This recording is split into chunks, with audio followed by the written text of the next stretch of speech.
അസ്സലാമു അലൈക്കും വറഹ്മത്തുള്ളാഹി. എൻ്റെ പ്രിയപ്പെട്ടവരെ, പരിശുദ്ധമായ റജബ് മാസമാണിത്. ഈ റജബ് മാസത്തിൽ ധാരാളമായി അള്ളാഹുവിന് ഇസ്തിഗ്ഫാർ, ആ ഇസ്തിഗ്ഫാർ മറ്റ് മാസങ്ങളിലേക്കാൾ പ്രത്യേകതയും അള്ളാഹുമായി വളരെ അടുക്കുന്ന ഒരു മാസമായതുകൊണ്ട് നമുക്ക് പെട്ടെന്ന് ഉത്തരം ലഭിക്കുകയും ചെയ്യും. എൻ്റെ ഈ ശബ്ദം കേൾക്കുന്ന എല്ലാവരും അസ്തഗ്ഫിറുല്ലാഹൽ അലീം വളരെ ചുരുങ്ങിയ ഒരു ദിക്റാണ്.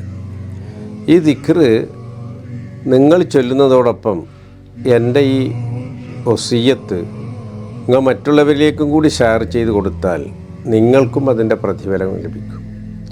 മൻ ദല്ല അലാ ഖൈരിൻ, ഹബീബ് റസൂലുള്ളാഹി സ്വല്ലല്ലാഹു അലൈഹി വസല്ലം പറയുന്നു, ഒരു ഖൈറായ കാര്യം ഒരാൾക്ക് അറിയിച്ചു കൊടുത്താൽ ആ ചെയ്ത ആളുടെ പ്രതിഫലം അറിയിച്ച ആൾക്കും ലഭിക്കുമെന്ന് പറഞ്ഞിട്ടുണ്ട്. അതുകൊണ്ട് നിങ്ങൾ ഷെയർ ചെയ്യുന്നത്, നിങ്ങൾ മറ്റുള്ളവരോട് പറയുന്നത് നിങ്ങൾക്കും അതിൻ്റെ പ്രതിഫലം ലഭിക്കാൻ ഏറ്റവും ഉത്തമമായ ഒരു കാര്യമാണ് എന്ന് സാന്ദർഭികമായി ഉണർത്തുകയാണ്. ധാരാളമായി നമുക്ക് ഈ മാസത്തിൽ ഇസ്തിഗ്ഫാർ അധികരിപ്പിക്കാം. അള്ളാഹു തൗഫീക്ക് നൽകട്ടെ. അസ്സലാമു അലൈക്കും വറഹ്മത്തുള്ളാഹി.